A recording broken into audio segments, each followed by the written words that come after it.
Hey guys, welcome back to my short. So I decided to stick with curlers and a big curler for my bangs, and I am in love with the results. Like, my hair is so curly and bouncy. Like, wow, this is so pretty.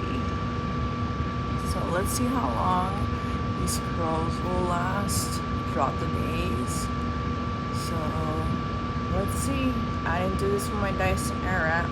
I did these with these little sponge curlers, slept in them all night, and then when I put them on at night, I did go over them with thermal protectant and hairspray and blow dried it, and then left them overnight, and this is the result.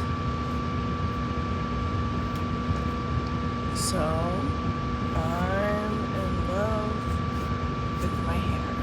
I can't say how much I love my